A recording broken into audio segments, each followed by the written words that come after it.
Welcome everyone.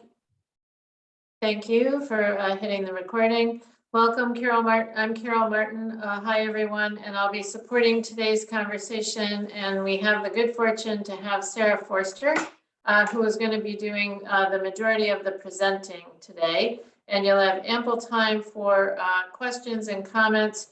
Quick reminder, if there's a question you want answered as Sarah is moving through, you're welcome to drop it in the chat. You'll also see that we have sort of breakpoints in today's presentation for you to be able to, also comment. So whatever works for you and the way your mind orients to information that's being shared. And with that, Sarah, I will turn the floor over to you. I think we have norms. Are our norms in here, Erin? All right, let me do these. So a quick reminder about our group norms. We are always promoting a spirit of inquiry. We love it if you pause, paraphrase, and prose for specificity. Please feel free to put ideas on the table. Pay attention to your own needs and the needs of others and listen deeply. And let's all start with presuming positive intentions for one another. From a technical vantage point, you are welcome to use chat to ask questions or share your responses. If you want to speak, please use your little hand meme. We will be ending on time, which is 2:30.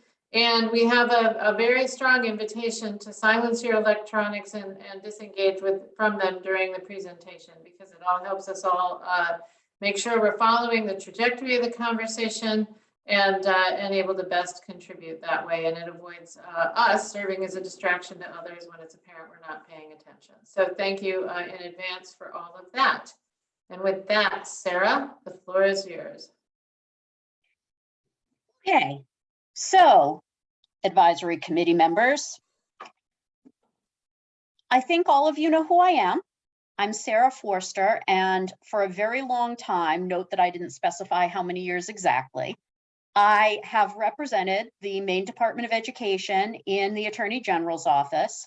That also includes CDS. That includes other state level education entities like the Governor Baxter School for the Deaf, the Maine School of Science and Mathematics, the Charter School Commission. And I also provide legal advice to the legislature on education issues. So I'm kind of the education specialist in the operation of the AG's office. Today, the department has asked me to perform a very specific task, which is to present to you and help you work through a couple of the items that LD 255 has asked the advisory committee to advise the Department of Education about.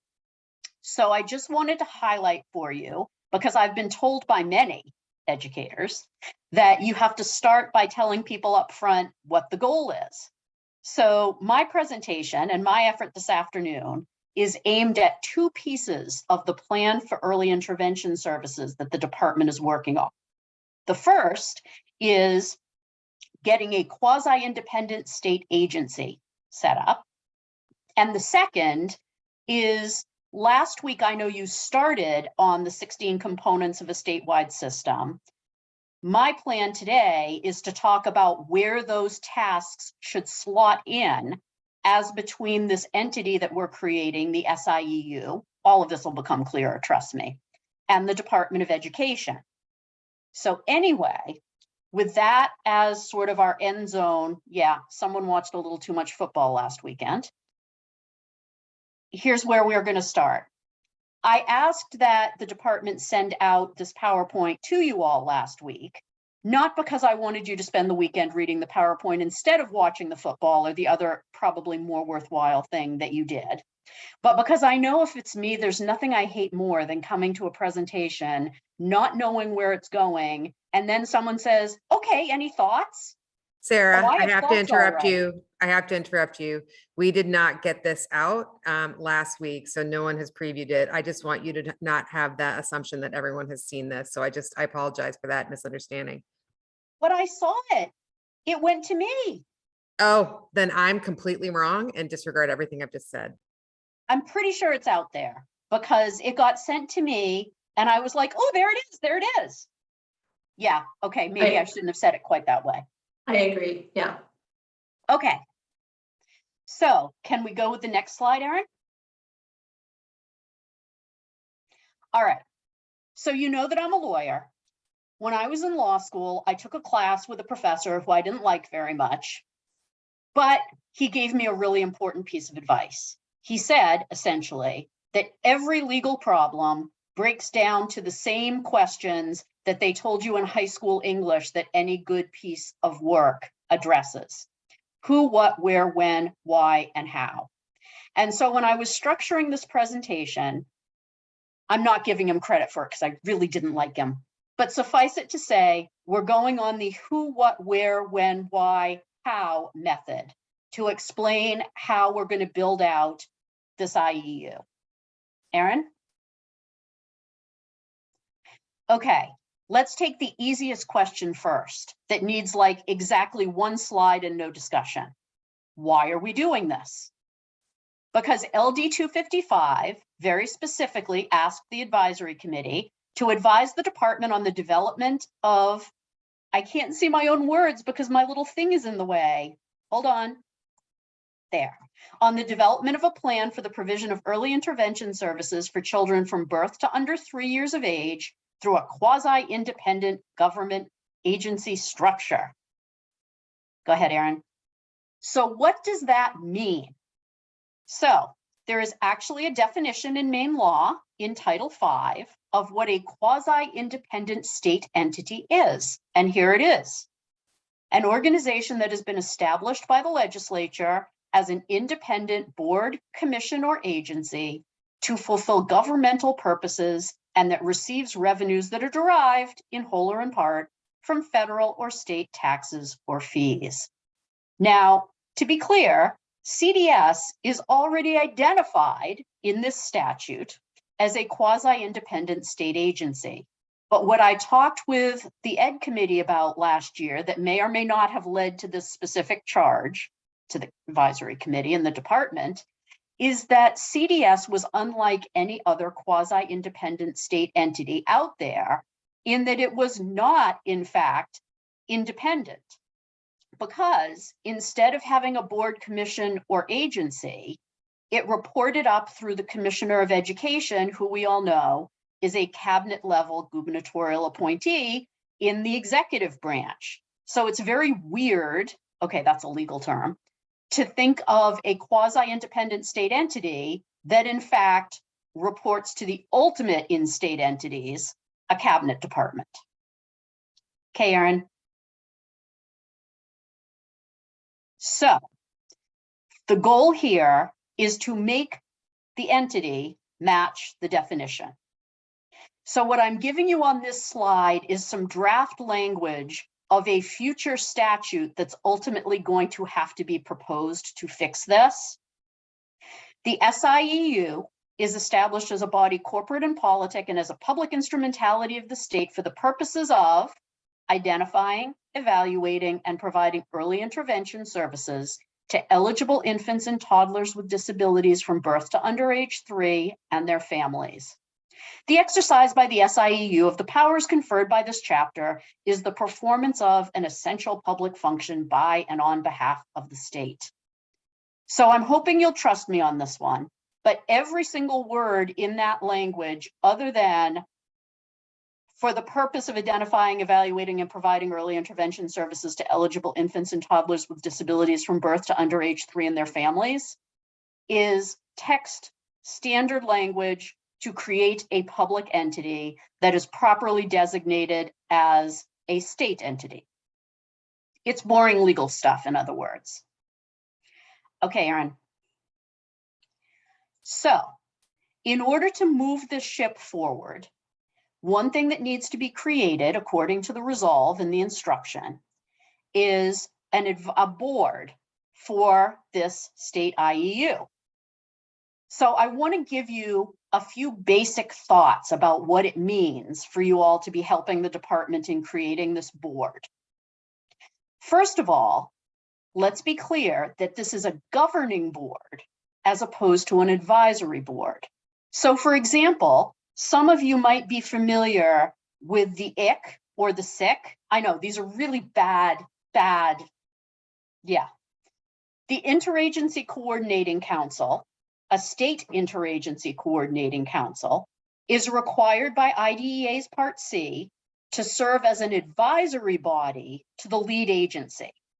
So in other words, right now, some of you are probably even members of the IC or the SIC, and the IC or the SIC only exists to provide advisory help, assistance, advice to the Department of Education as the lead agency. Now, as you know, with anything that involves advisory, the entity receiving the advice can take it, can take some but not all of it, cannot take it at all. That's an advisory board. What you're creating here is a governing board. The people who are going to be on this board are going to have to work together to actually govern the IEU. In other words, think of your local school board.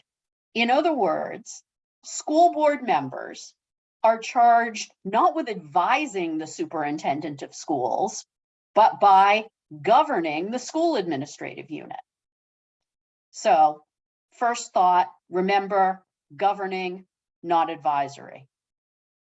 Second thought, as you're thinking about who we might populate this board with, the time and attention that it takes. I don't need to tell you, since you've been spending time as part of this advisory board, that any advisory board, any governing board, anything that has board after its name takes time and attention. But as a governing board, these have to be people who could be called upon in an emergency situation if they have to fix something about the organization. I'm sure you've all seen emergency school board meeting notices. These are people who have to have the time and ability to attend, hopefully well-managed and time resource managed meetings, but it's a significant time commitment. So you want to think about who can fulfill that sort of role. Third thing to think about, when you're building a board, it doesn't help if you put a bunch of people on the board, all of whom know the same thing. I mean, if you think about it, when you're building a board for an educational entity, obviously you need people that know something about the education that's going to be provided by the entity. But you also probably need someone, maybe more than one person, who knows something about finance, because obviously you're going to have a budget and you're going to have to stay within a budget. You might want someone, and I say this, well, okay, I'm kind of throwing my colleagues under the bus. Lawyers are always hot ticket items for boards because they think, ooh, free legal advice. That's not actually how it works. But having the mind of an attorney who can think about things like statutory and regulatory requirements, sometimes useful, sometimes not, just to be fair. Another thing to think about in building your board is that sometimes boards have voting members and non-voting members. In other words, you're going to want to have enough voting members on your board to be able to have meaningful discussions of important issues and then tally a vote as to whether or not a particular motion passes or fails. You might also want to have members on the board who for some reason aren't appropriate to be voting members, but who have an important voice that the board wants to have as part of its discussion. And I'll talk about who some of those potential people are in a couple of minutes. So anyway, those are the overview issues that I think we bring to the table when we talk about building a board. Now, the last thing I want to point out is that in the materials that I promise you, Erin, went out because I saw them, I gave folks a couple of examples of statutes. Again, not because I wanted to take away from football or other important pursuits this weekend, but because I wanted you to see that even though what we're doing here is kind of a big deal, new thing, it's not something that hasn't been done before. And by looking at a couple of other state level education entities that are governed by boards, I thought it might help you and give you some ideas about what you might want to propose for this board. So that's why you learned probably a little more about the Governor Baxter School for the Deaf and MSSM than you ever thought you were going to have to. Everyone okay so far? I can't even figure out where the chat is. So I'm just going to assume that everyone's good. And that if someone really can't stand my talking for one more minute, they will alert someone. So far, I am receiving no chats and no hands. So I think you're good, Sarah. Okay. I mean, even dear God, make her stop isn't acceptable in my world. See what happens when you're a lawyer? Okay, Erin, I have next a slide. question for you. Is there any fiduciary responsibility or financial responsibility of this particular type of board that's being proposed? I'm sorry, I can't see who's asking the question, but that's actually a really good question. Board members on this board are going to have a responsibility toward the entity. And that's why one of the things which, frankly, is probably going to bore the devil out of you, but I have to worry about, is making sure that there's appropriate language in the statute to make sure that board members are correctly insured for exactly that phenomenon. Does that help? I'm sorry, I can't see who's talking, so I feel like I'm talking into a screen. Yes, yep, thank Amy, you. it's Amy. Thank you. Oh, I see a hand. Rita? Yes, this is Rita Furlow, Maine Children's Alliance. So can you explain why this entity is it an SIEU? Is that correct? I can. That's another awesome question. So let me talk about the IEU thing first, okay? A long, long time ago, in the early days of IDEA, one of the possible legal options for a sub-recipient of an IDEA grant was this thing called an intermediate educational unit. And I used to have the definition squirreled away somewhere, and I probably still do, but I'm totally serious. The definition was something like, we don't really know if it's the state, we don't really know if it's a local entity, but we think it's okay, so let's count it. I would not tell a lie to this group. A few years later, IDEA got rid of the IEU, probably because no one understood it, but it has left in there to this day that any existing IEU is grandparented, which I think is the gender neutral way of saying grandfathered, but I'm sometimes like stumble over my own words. So Maine has had an IEU in the form of child development services since the before time when it was actually used in IDEA. So what we need to do in this is we need to roll the IEU forward so that it actually complies with the law, being a quasi-governmental agency, without tipping anyone off that it's anything other than what's already grandparented. So that's what an IEU is. And I swear to you, if someone brings up the definition from IDEA, it will literally say all the hogwash that I told you it said, like we don't know what it is, but we like it. Then we didn't. Why is it the state IEU? So as far as I'm concerned, the word state, I mean, if people come up with something better to say that it is, I'm fine with that. But the reality is that because it's a quasi-state entity, its affiliation and the fact that it's governed by a board is going to fall within the state's executive branch.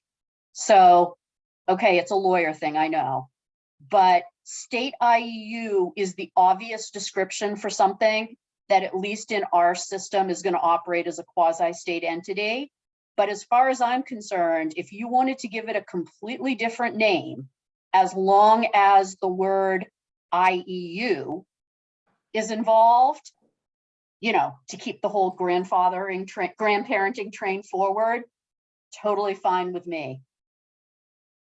Sarah, Carrie dropped a question in the chat. Who gets to decide or to make recommendations as to who the members of this board will be written into statute? You, team advisory committee. That's exactly what we're about to do. So as I understand the way this is going to work, I read LD 55 to say, advisory committee meets and provides advice to department. Department considers advisory committee's advice and makes decisions to put in their plan. Plan gets submitted to legislature along with, okay, put a pin in this one, proposed statutory language. And ultimately legislature gets to decide because, well, that's what they were elected to do. Does that help, Carrie?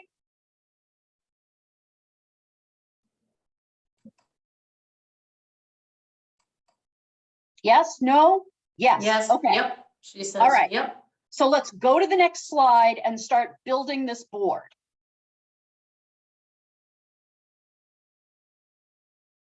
Erin. This is so weird when I don't have control of my own PowerPoint. Okay, so let's start with voting members, okay? Here are some examples, not conclusions, of what some of the other education boards have had on them as possibilities.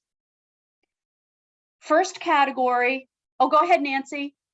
I see you, this is great, I'm figuring this out. Hi, I was just going to make the statement that this is for us to consider, from my point of view, really much of a valued judgment about voting members. So I look at the organization that I'm hired to be the executive director of is a public instrumentality. We are a quasi-state agency and we have the governor appointing our board members, but how the statute is written is that 63% of our board needs to be either a parent of a child with a developmental disability or an individual with a developmental disability or a parent of an adult with a developmental disability who cannot advocate for themselves.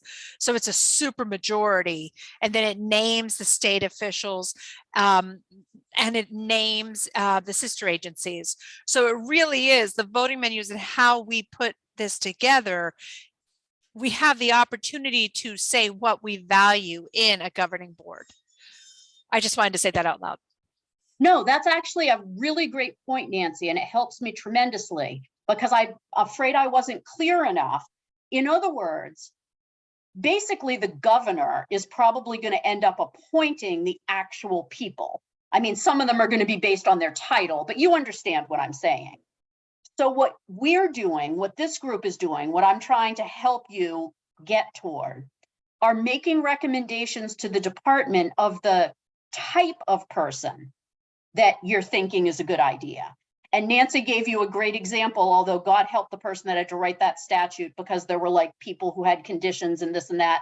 And I'm sure that won't be me who has to do that here. No. Yeah, well, probably. Anyway, so yes, thank you, Nancy.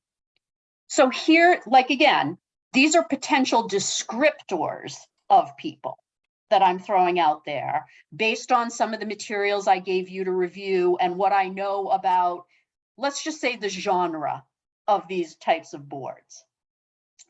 So one category is state officials. For example, the commissioner of the Department of Education has a seat on many, but not all, of these boards that pertain to educational entities. Another example, specific to your task, early intervention service providers, right? Because we're trying to work on, you want some subject matter specialists. How about higher eds that train early intervention service providers? In other words, do we want some representation from the academy in how they prepare people in this field? And then, okay, I may be dumb, but I'm not stupid, right? I'm reading in these other boards, and a lot of boards in Maine is very positive in this element. We put students on our boards. We want students who are the beneficiaries of these programs to have some role. Let's be clear. Your chargers are from birth to age 3. It's probably not a good idea to invite them to be part of your board because I am guessing that there will be any number of disputes that break out over who has the best toy and whether or not somebody got to have snack before somebody else. So I say the next best thing is, what about parents of infants and toddlers who have participated in the Part C program? I will note, however, that I've actually been the lawyer for some boards where some adults actually look like they belong in the Part C program, but bygones. Let's try to target some parents. Okay, Erin. Remember I said there were voting members and non-voting members? Here are two examples of frequent non-voting members on a board. Nancy. Yeah, and I would advise people to be very careful about, so in a school board, for instance, which I'm a chair of the school board, we would have a superintendent, and the board's job is to hire the superintendent and supervise the superintendent, and it's the supervisor's job to manage the staff people. But we wouldn't actually have that superintendent be on the board while they would play a key role in the board. So, and as an executive director at the council, I'm not a member of the council. I'm employed by the council, and that's one way we provide a check and balance. So I look at this and I go, whoa, executive director on the board itself, that seems a conflict of interest. So let me tell you a dirty little secret. By law, the superintendent of schools is a non-voting member of the school board and serves as clerk of the board. Really? So Really? so they are on it, even though it's but they don't have a vote. They are a facilitator in many ways. Right. This Okay. is what a non-voting member is. So you just helped me with an excellent explanation that I obviously didn't give well enough about this whole thing about voting and non-voting. There's got to be a reason for me to be here. So I can be your sidekick, Sarah. God, could we take our show on the road? We'd be kind of fabulous in a great. really scary way. We really would. You're right. So basically, the reason that executive directors often show up as a non-voting clerk of the board is that they're the people who, how do I say this politely, have to get the stuff done. And generally speaking, despite serious Fox henhouse concerns, it's thought that having them, what did they say in Hamilton, in the room where it happens, helps get the board's directives functionalized and administered by their key employee, who's the superintendent in a school district or an ED in a board like this. But Nancy's absolutely right. That is issues of who's governing versus who's doing, very important. I'm sorry, Sarah, something flashed, but I didn't see it. Sarah, I'll just note that Sarah Squirrel submitted a question via chat. Could the board also include at-large members appointed by the governor based on representing a range of perspectives and geographic diversity? Absolutely. And in fact, many boards, you will see, I call it the catch-all category, and it actually sounds like exactly that, Sarah. So clearly, you know the secret that other boards have already figured out, that there's some very specific descriptions of people, and there are some very less specific descriptions of people. So good catch. The other thing I throw out there as potential non-voting members are employees of the SIEU. And here I want to be very specific because you may have seen that the Ed Committee just last week took up a bill that would add members to both the state university system, system board, and the community college board that are employees, non-voting members. And so the sentiment of some presence at the board for the people who are literally the people who have to do the thing reporting to the executive director is out there. So that's why I added this to our list so that you were au courant as to what the Ed Committee has been thinking about populating education boards. Okay, Erin. Oh, wait, can the board appointment be made? I got it. So generally, there are two ways that appointments can be made. One is they can just be the governor's appointments. The second way is appointed by the governor, subject to confirmation by the ed committee or, you know, the legislature through the ed committee. So those are possible ways that you can get the board populated. Is that okay, Rita? Did that make sense? Sorry, I'm still like looking into like the abyss here, but So, so is it possible that there's actually a mix of appointments? say a little more, That's- please. So that some members are appointed by the governor and other members are appointed by the legislature? Yes, I think that is a possibility, but I want to raise one important flag just in case it comes up down the road. One group of people that are categorical no's for this board are legislators themselves, because that's a constitutional issue. Remember in high school with the whole 3 branches of government, yada, yada? We don't let members of the legislative branch sit on the executive branch. That's a really weird image. Anyway. Okay. Erin? Okay. So for those of you that knew this in advance, now would be the time for all of you to give some suggestions. Oh, wait, does it make sense to start with who is currently required to be a member of the IC? So Carrie, here's what I'm thinking. We want to be careful because remember, the IC people already have an important role as an advisory committee. And so as institutions, particular entities that are part of the IC might be like, well, we're really better off as advisors as opposed to governors.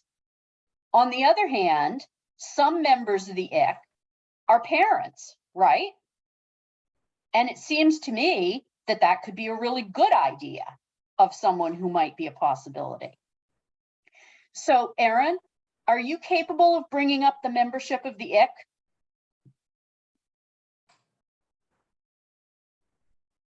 Jamie, do you have that Oh, document Nancy, handy? do you know? Nancy? No, just when it's appropriate, I have some ideas for this. So just throw me in the ring when it's time. All righty. So I would, I probably, I don't know, Carrie just put it Jamie. in the chat, it looks like. Thank you. Thank you, Carrie. I bet it was the bird. I'm just saying. Oh, no, don't give him too much credit. And Sarah Squirrel has a question. Sarah Forster, the size of the board, what are we contemplating? So here's the thing, and then I'm going to let Nancy start giving ideas because really this is your show and I'm just trying to make peace in the show or something like that. The key thing, remember, for those of you that do this game, the worst IEP team meeting you were ever in. I'm willing to bet that the IEP team meeting experience got disproportionately worse the more people who were at the meeting. So you're looking for a sweet spot. First of all, it has to be an odd number for obvious reasons. Second of all, you're looking for the sweet spot where you have enough diversity, but where you don't have so many members that it gets unwieldy, even for the best practicer of Robert's Rules of Order, which frankly, I am not. So, Nancy, you had your list, go. All right, I'm just going to throw out some ideas for us to consider. I think that somebody who represents the Part B 619, like whoever is doing Part B 619 should be on this. I think we should have some representatives of towns, meaning municipal governments should be on this, maybe one seat to represent municipal governments. I absolutely think there should be 2 or 3 two parents at minimum. And I think that there should be a parent representative advocacy agency on there. As far as non-voting, I would encourage, and I know there's going to be more, but you know, you're going to want, I don't think this should be heavy So the worst IEP meetings I've ever sat in, and I sat in a number beyond my son, and my son and I have had great IEP meetings. So this is not a statement of that. Like, I love my IEP teams. This is an IEP team in the fictional state of X. Yes. The challenges that I've seen when I've sat on with some others is sometimes when it feels out of balance and unsafe to speak. So I wouldn't want to see it so heavily set up for state agency staff, although I think there needs to be at least one there. I also think, but it needs to really be balanced for that. As far as non-voting members, I do think the executive director needs to be that clerk, but I think it needs to be very clear in the bill, the statute itself, that the board hires and fires the executive director, and the executive director manages the staff, and that is separate and very needed and necessary. If you don't have that, you have an organization that's a mess. So you've You're got like literally a slide and a half ahead of us. We are so going there. all right. Well, I'm just going to keep going one more time, then I'm going to stop talking for the moment. You've got your oversight, which is the state, which is another reason why they shouldn't be so heavy here, because they're the oversight of this, of making sure the work happens. Because what happens if this organization doesn't do the work?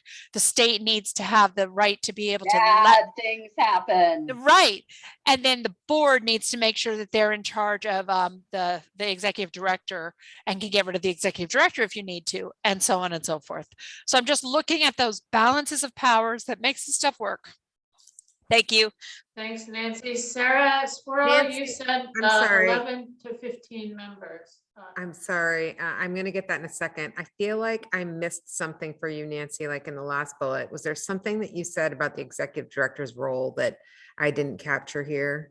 The executive, I think you should have the executive director. The board hires and fires the executive director. The executive director hires and fires staff. And if the executive director chooses to have a staff person or staff people sit with them during board meetings, that is his or her prerogative. But it's his or her prerogative because you don't want to have that conflict. Size of board, Sarah Squirrel, you're suggesting 11 to 15 members. Andrea Richards, you're suggesting a community service provider representation. Good one. And Rita, you're suggesting a non-voting member from Maine Care. Can I push back just for one question about that? Because this will show my lack of knowledge, but maybe you're on this. There's DHHS, in other words, like OCFS, and then there's Maine Care. So are you thinking about wanting expertise about the potential funding source that is Maine Care, or expertise about early childhood programming that's going on in DHHS? Rita, when yeah. Absolutely both. Okay. And it can't be one or the other and then not have anybody from Maine Care. And we will continue to have the problems we've been having for decades. And I would argue that it might be okay to have one of those members voting. So if there's one appointed by a voting member from DHHS would not be a bad idea, especially if we have a voting member from DOE. Thank you. Other thoughts and comments? Carrie? I got a clarifying question. So if this board comes to fruition, how does that impact the ICC? Is there overlap there? Is the ICC not going to advise on certain issues? How does it dissolve? Does it replace the ICC? How does No. Sorry, Carrie.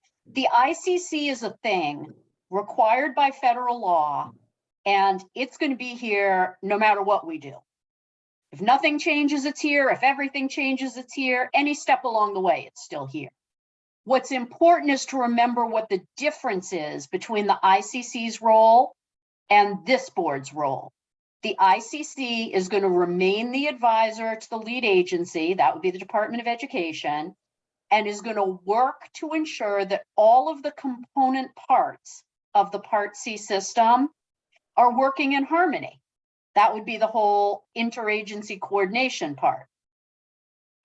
This board is going to act like a school board, but instead of governing a school system, it's going to be governing the IEU with whatever good name you all come up with, so that I don't call it the state IEU, while retaining the function so we don't lose our exemption, to actually do the early intervention work. Does that make sense? Yeah, it does. And what I would say is that you should probably have the chair for the ICC sitting on this committee, so that one knows what the other's doing, and vice versa. You should have somebody from this on the ICC. Okay, now there's a, could we add MAX? I'm sorry, MACSP. Yeah, so that's Maxby. And I also want to go up a comment because I didn't want to interrupt the conversation flow. Sarah Squirrel, you said I would include a category of at-large members, maybe 3 to 5, that could provide flexibility to represent a diversity of perspectives and perhaps represent different regions of the state. So that In other words, the magic catch-all category. yes. Excellent, Sarah. It always feels so weird, like when someone shares your name and so you're like sounding self-congratulatory. I mean, I have to admit, there are some days where I need to pat myself on the back. Sarah, could you just restate if there's anything I should add based on that? I missed it. Sarah Squirrel or Sarah Right. Forster, either one. Sarah Forster, is there something that I should be writing? I'm sorry, I missed the last Sarah comment. Squirrel wrote 3 to 5 at-large members. And then if you just put in parentheses, standard language, I think that'll remind everyone on the committee that we talked briefly about that sort of generic language that talks about geographic diversity and blah, blah, blah, blah, you know, to fill it out. There's also a comment, Erin, around Head Start representation, and then a suggestion that says, or maybe instead early Head Start. Okay.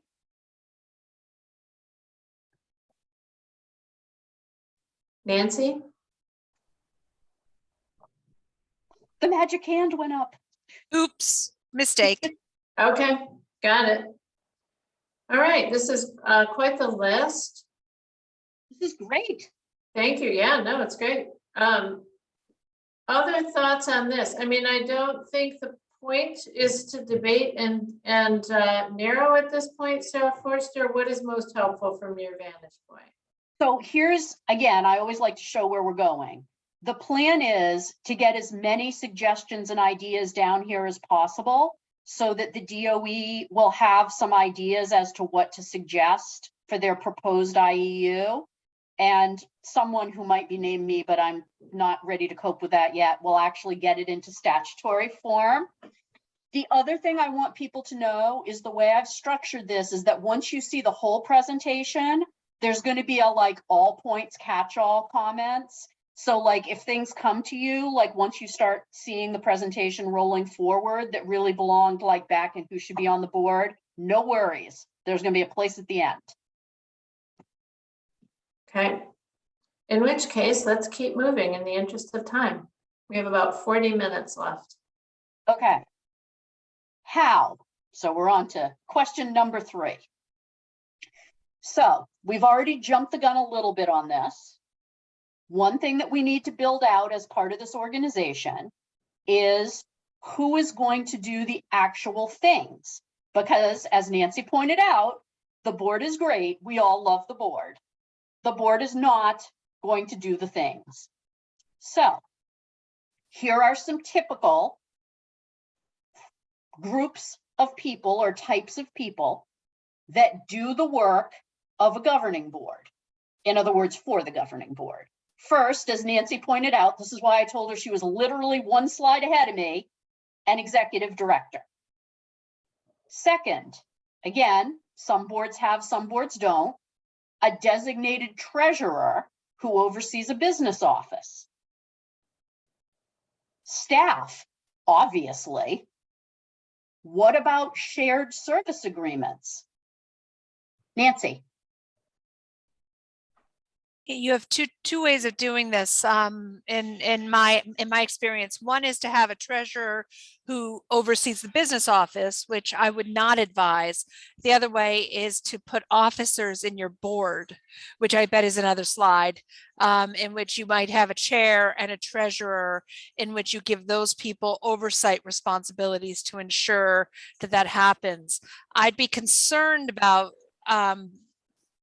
I think your executive director is going to need to be able to manage both the bookkeeping and that stuff, but having a treasurer oversee and ensure that things are being done with fiscal fidelity is going to be really important. So Nancy, you've managed to hit on about 20 of the little subplots to this. I'll tell you, if we could go on the road, it would be amazing. Yin and you know, people might actually pay us. Oh, sorry. Ooh, Anyway, oh. So you're absolutely right.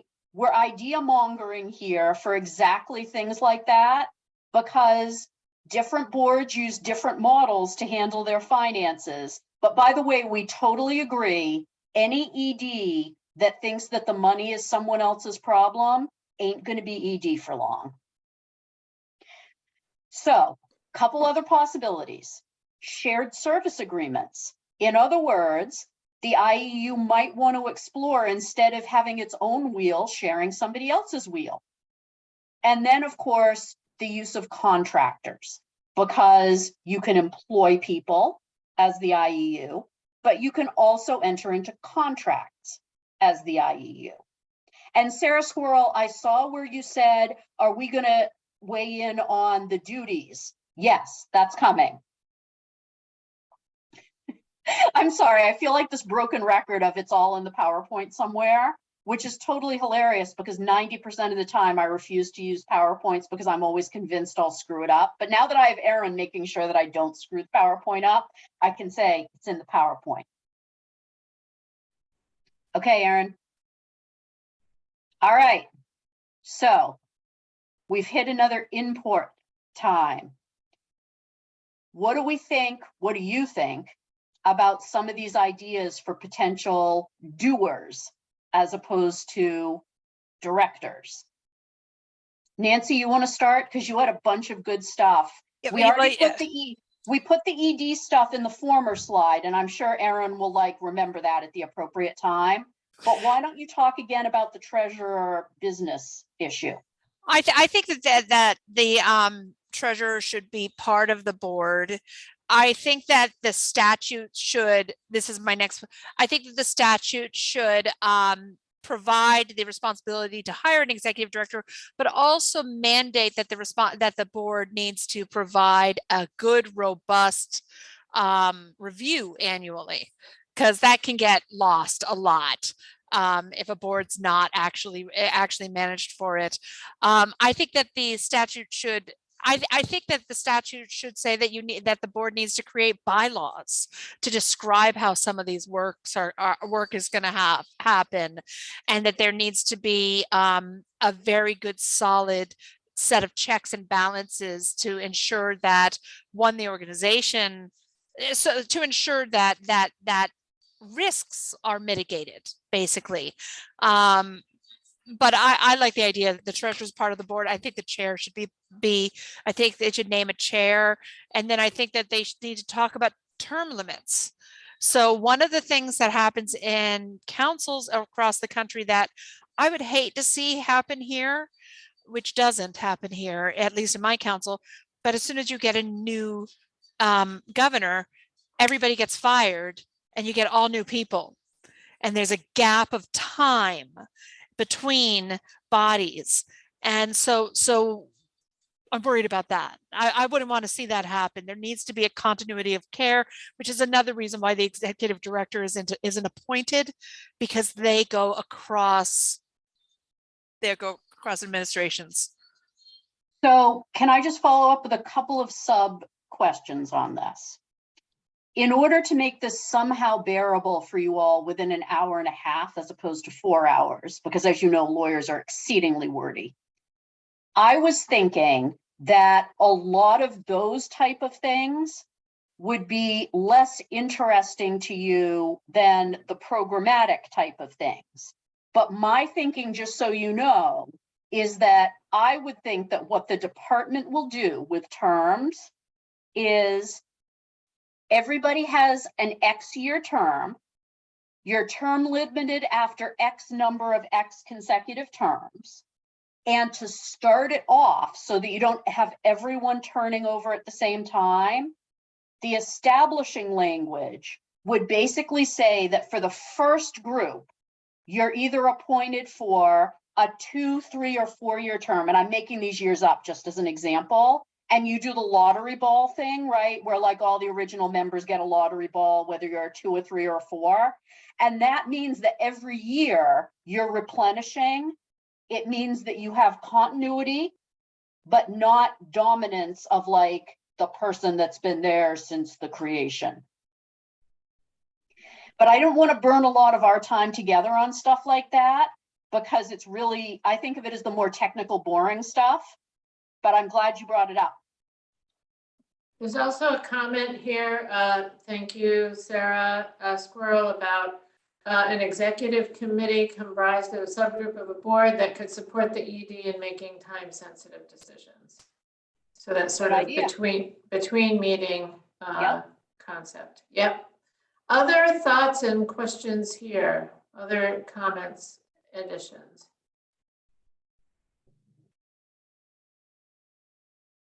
Seeing none, Sarah Forster, I'm going to consider we keep moving. All right. Man, if I could have you as my advisory board, like there are a million things that like I have to decide every day. And I love that you all have these ideas to put to the cause. All right. So one thing we're going to have to do here is figure out the role of the state IEU, or whatever better name it gets, versus the role of the department as the lead agency for Part C. Now, the double special twist here is that since we need to be thinking of the 16 components of a Part C system, you're going to see, I hope in the next few slides, how all of this comes together. Okay, Erin. Okay, so if it's in green, it's part of the 16 components of the Part C system.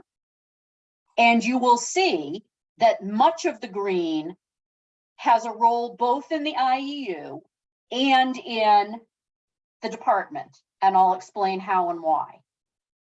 And then you'll tell me, nope, that's not the way we think it should be done. Or yes, we think this is the way it's supposed to be done. In other words, remember, I'm putting a template out here only so that we have something to start with, because like doing it on a blank screen is kind of not fun. So the big point of the SIEU, it is going to be the direct provision of Part C. And what that means is child find, child count, identification, development of the IFSP using the IFSP team, obviously, provision of early intervention services, and procedural safeguards. Don't ask me what the verb is that's supposed to go with procedural safeguards, because every time it's used in IDEA land, it doesn't make any sense, but you know it when you see it. And then you'll see in blue the Part C option, because we all talked last meeting, well, you talked, I listened, and made recommendations about the Part C option, the extended Part C option. So I've already got that down there under the SIEU.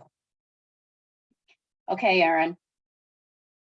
Other things that the SIEU needs to be responsible for: making referrals outside of the Part C system.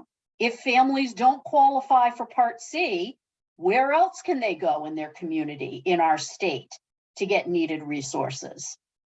Making sure that there's a smooth transition to Part B. Making sure that data is collected and the maintenance of every infant or toddler's education record. And then finally, the IEU has got to make sure that there is adequate professional development so that its employees, its contractors, whoever's doing the work is qualified and has the expertise needed to do it. Okay, Erin. All right, so put that in your SIEU potential column. Nancy. Can I be a jerk? So one thing that I can be a jerk, and it could be outside of this. I am never going to judge who gets to be a jerk. So one of the things that school committees have that this won't have is the public's ability to vote somebody out.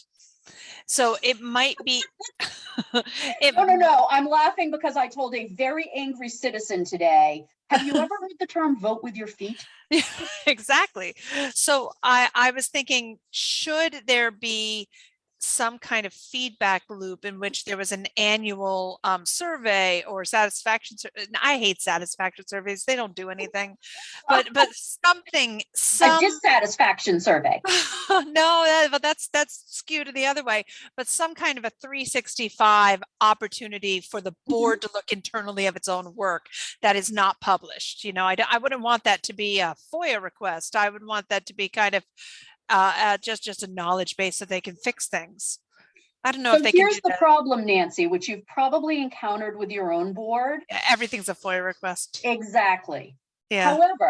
However, I for one agree with you that a feedback loop is important, even if the truth hurts. Or, you know, I mean, it's one of the ultimate awkwardnesses of being part of a public entity, right? You're absolutely entitled to receive all of the criticism of your work that you so justly don't deserve. No. But Erin, can we flag somewhere in one of the note slides under the board about having some sort of, I don't know what the term is, self-evaluation, feedback? Get some words out there so that, you know, it'll be in your mind, you, Erin, and department people. Oh, continuous quality improvement. Rita, if I had my bingo card out, I would scream bingo. I'll note for the record that I've given up my corporate bingo card in exchange for a Wordle addiction. And so now my colleagues and I all fight over Wordle, whereas we used to play corporate bingo. Okay. Go back, Erin. Okay. So we talked quickly about the outline for the IEU. How about this for the outline of DOE? It's going to be the lead agency for Part C. It has to ensure compliance with Part C by monitoring and oversight of the IEU.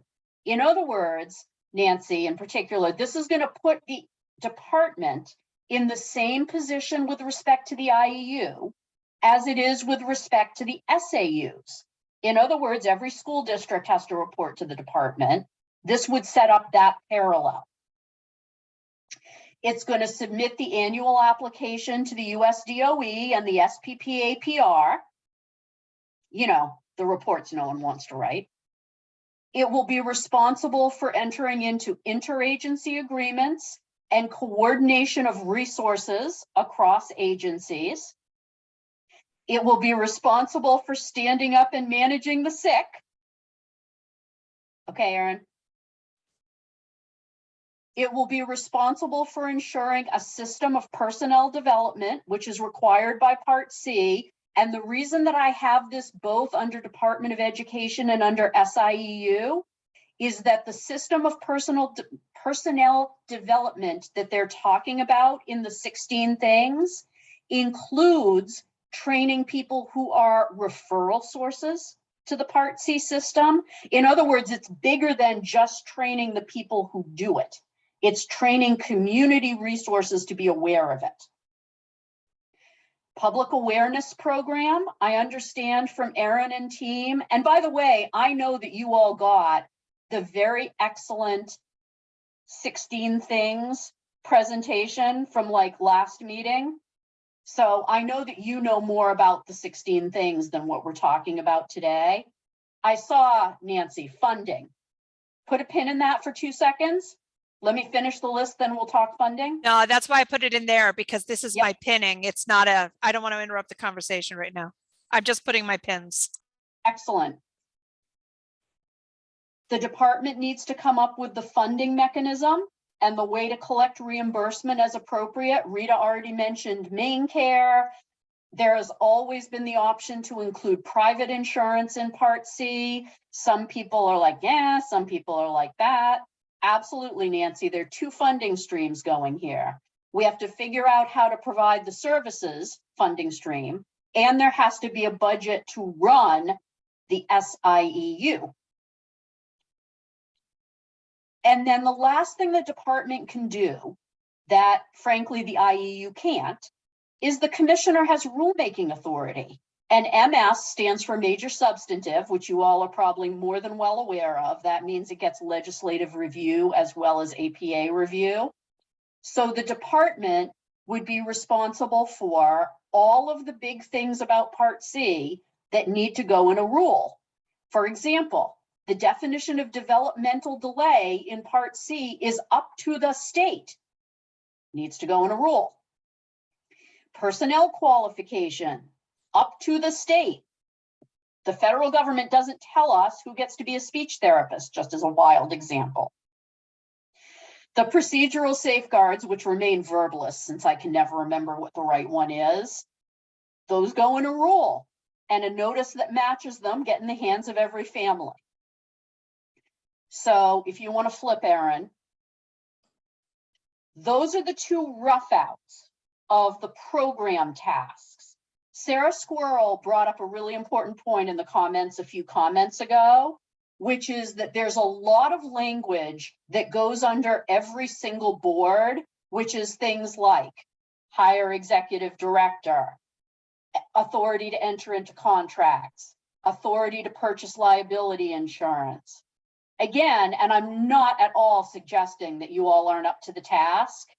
I thought that for purposes of our limited time together, those are things that the department with my help could better outline, and your time would be better used thinking about the program issues of how to do this thing.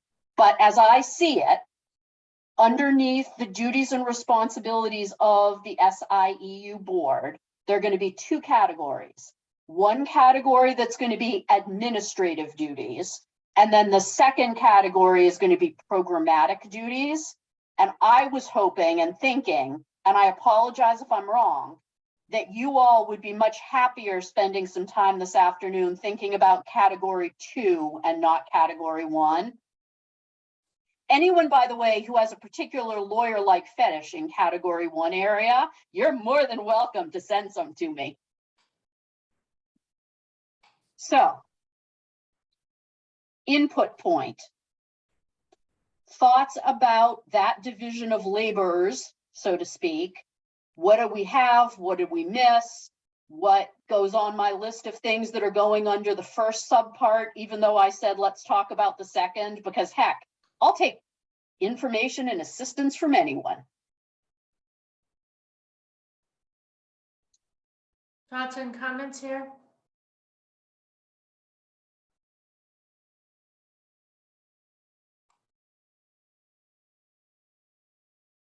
Should I take silence as comfort with what Sarah Forster is imagining? I'm seeing nods. Are you all completely exhausted and like, this is why we hate working with Sarah Forster?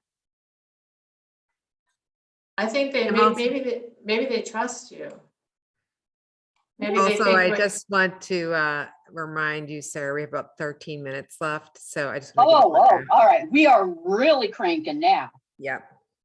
So these are the two meaningless questions. Oops, did I say that? Given that I said that, you know, this guy told me that we could do it in all the questions. When and where are really not the big concerns here, right? You already know that Part C operates year round, that there's going to have to be some, 23 minutes. Well, that is all the difference in the world. No, I'm kidding you, Aaron. Obviously, it's going to have to be administered on a regional or semi-regional basis. There can't be like one mothership in Augusta that's doing this whole thing. And another thing that's pretty much decided for us by law, early intervention services must be provided in natural environments determined by the parent and the IFSP team, unless early intervention cannot be achieved satisfactorily in a natural environment. And so in terms of the where, it's going to be in the natural environments where infants and toddlers with disabilities naturally hang out, unless the IFSP team, which includes the parent, decides that for some reason, and you all can think of all those possible reasons, it can't be achieved successfully there. If a child is asked to leave a daycare and goes to a special purpose program, does that become I'm sorry, what's the You must be, it cut off. It says become a natural environment. No. No. Okay, a bunch of cross population here, but let me do the best I can. First of all, the question is always at the beginning of every IFSP team meeting, and if Jamie were here, she'd probably be kicking me under the table if we were sitting at the same table, so I'm apologizing to Jamie in advance. You start out by asking the family, where does your infant or toddler, and you would use their name, right? Not infant or toddler, but follow me here, spend their days? Who do they spend their days with? Where do they go physically? Who's in their life? That's their natural environment. And the role of the Part C program is to bring the early intervention services to them. Once they hit Part B, and I know that many of you are doing double duty and are also on the 386 team, you know that the game changes, because then you place a child in a preschool setting and provide FAPE. But for the Cs, if a child's natural environment, the parents, the family's choice for their child is daycare, then that's where the services belong, with the family and in the places where the child spends their day.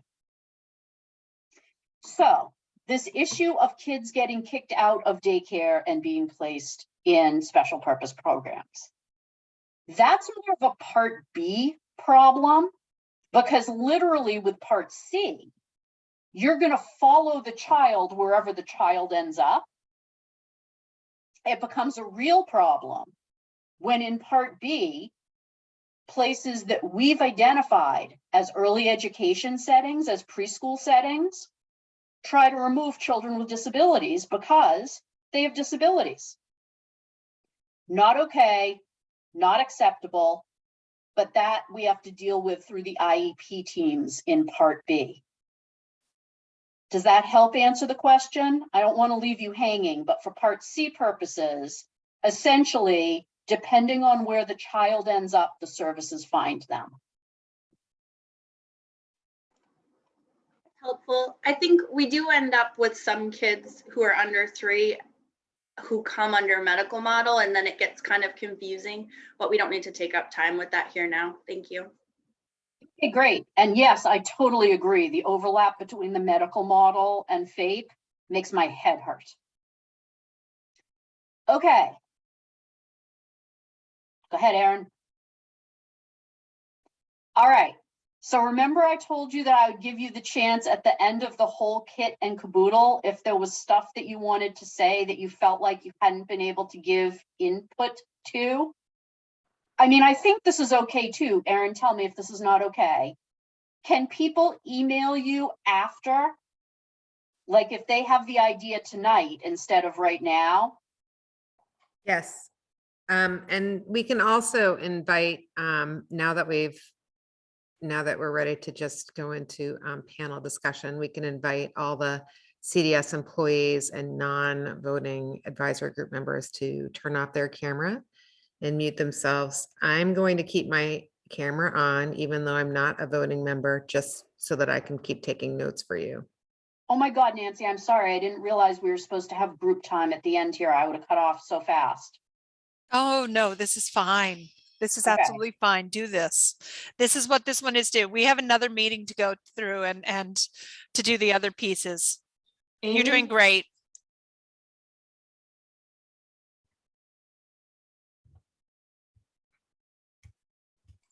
I see Amy? Amy has her hand up. Yep, I'm calling on her, but I'm not. Yeah, Here we so go. I have a general question.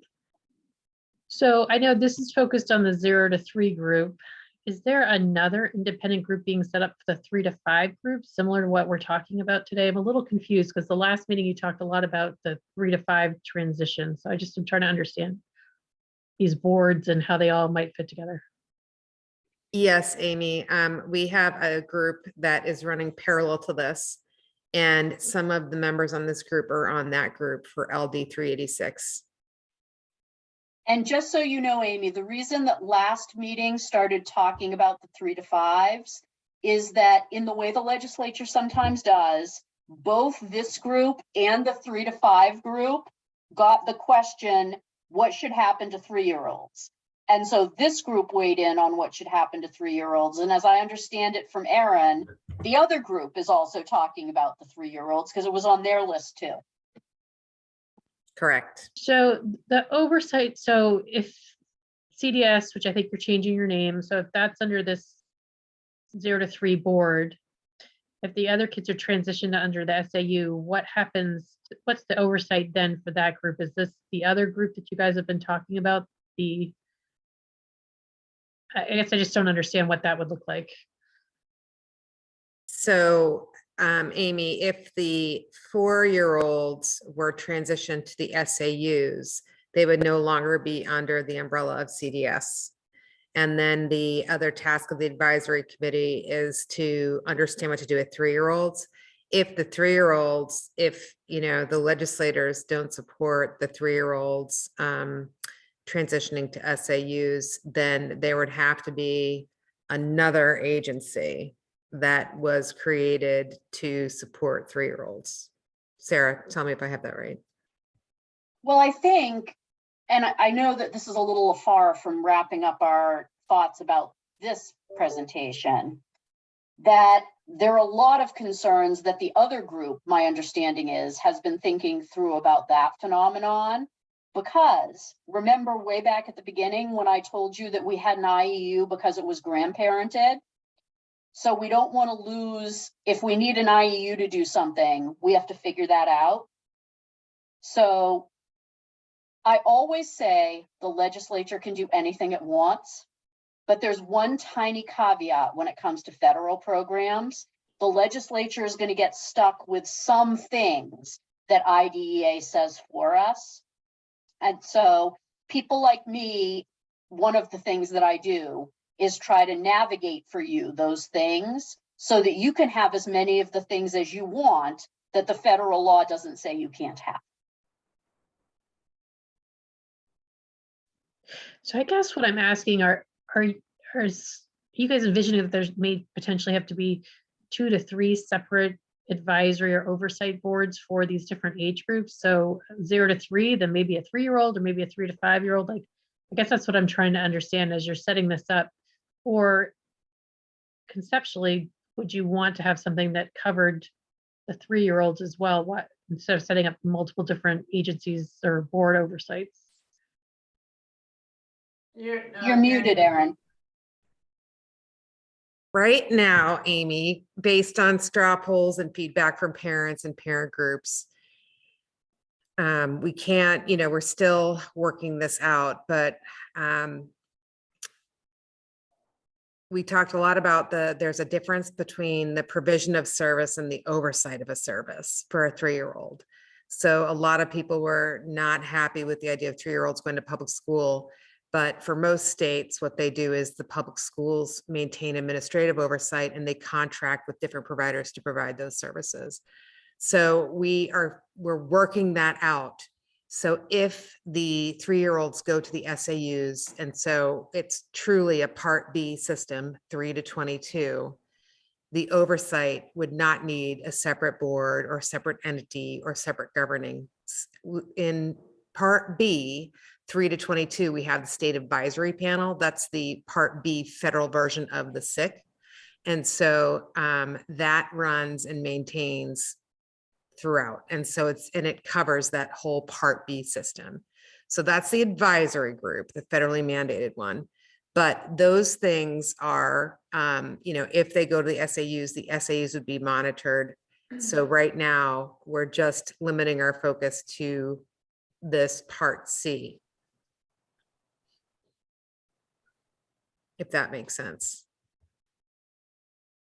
So that is going to be upcoming in the recommendations that we make to the legislative committee. Amy, good for now or more?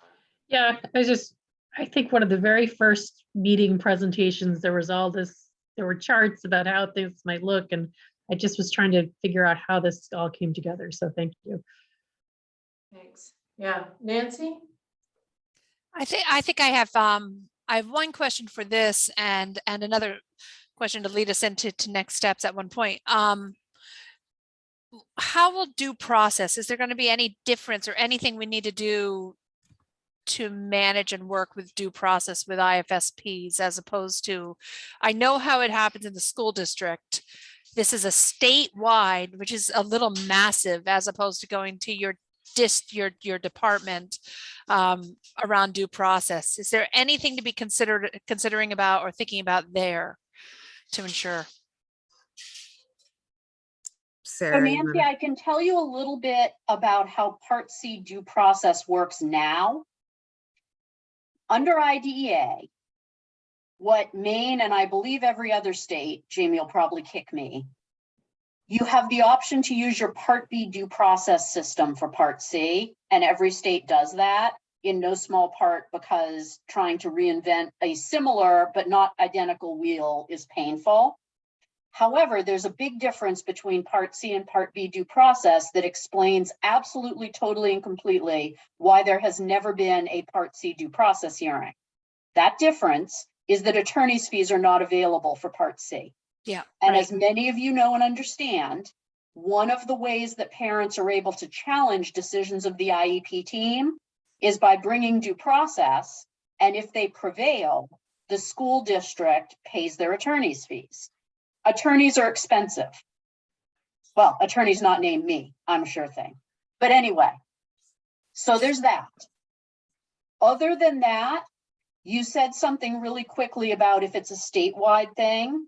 If I'm understanding this correctly, and of course, Erin and Jamie will kick me if I'm not, these services are always going to have to be coordinated and delivered at a regional level. So even though you're technically suing the IEU, a due process proceeding has to be held at times and at places that are convenient to the family. And so that means that it's going to involve the people from the state IEU, whether they're employees or contractors or whoever. And it's going to have to take place at some location around the state that is convenient to the family. So I'm not really sure, without a whole separate discussion that I'm happy to have, don't get me wrong. I'm not really sure that the change that we're talking about today does much to what's currently existing for Part C due process. I think in the statute, I'm not sure. I'm just throwing out a question here. Yeah. Would it be wise to, seeing how this is going to be a separate quasi-state agency, this is a separate organization, it might provide a little bit of liability protection to spell out that Part B 619 we will do the same process as Part B, or we'll borrow Part B somehow. That having that separate, that clear in the statute might make sense. Yeah, Erin, can you add adopt Part C due process procedures for Part C? And then my last, I have another question, which is one of the jobs that we're going to have in the next meeting is to advise on statutory change, which is more than this. Can you give a preview of what might be in the statute that we're going to be talking about next time?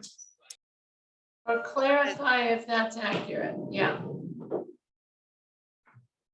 So I'm going to need some help here because here's where I've been confused or less clear than I should be about where this is going. I'm the type of person that lives my life by filing deadlines. So understand that's an occupational hazard of mine.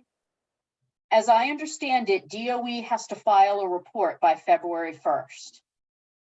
So what is today? Not February, we're like a week out 25th. from this. Okay, so we're like a week out from this.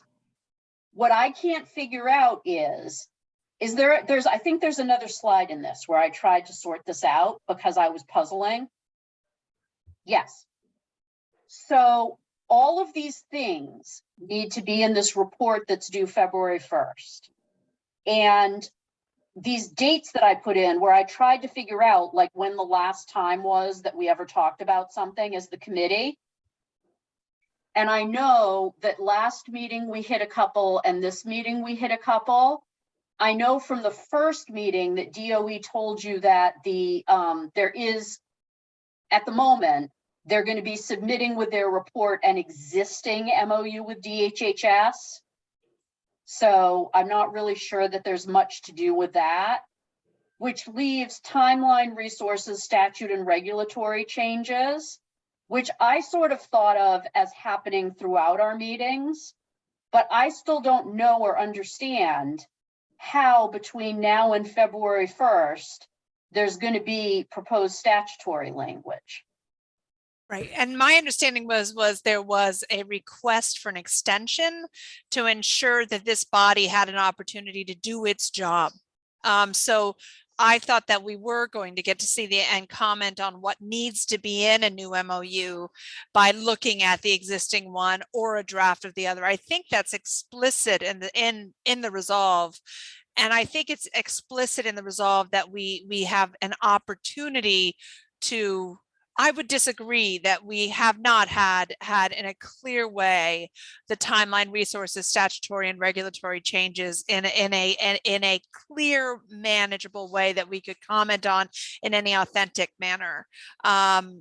So those are the two pieces that I've been waiting for. Now the timeline, you know, if we run into a timeline and there was not that extension, and maybe that's a conversation with the chairs, but my understanding was there was an extension. So perhaps we need to look at go back to the legislature and just check on that. And I'm happy to contact the chairs and ask too. Erin, you want to? So yeah, sorry, Erin, Carol, go ahead. Yeah, no, Erin, any comment on that? Because we are almost at time right now, and it sounds like that the question about whether an extension has been granted is prescient. I am not aware of an extension that has been requested for this, and we are finalizing a report and recommendations on this. Okay, then I'll reach out to the people who had contacted us and said specifically that the reason they wanted additional meetings where there was a chair and that it was more formalized to have the opportunity to have authentic. I'll reach out on that.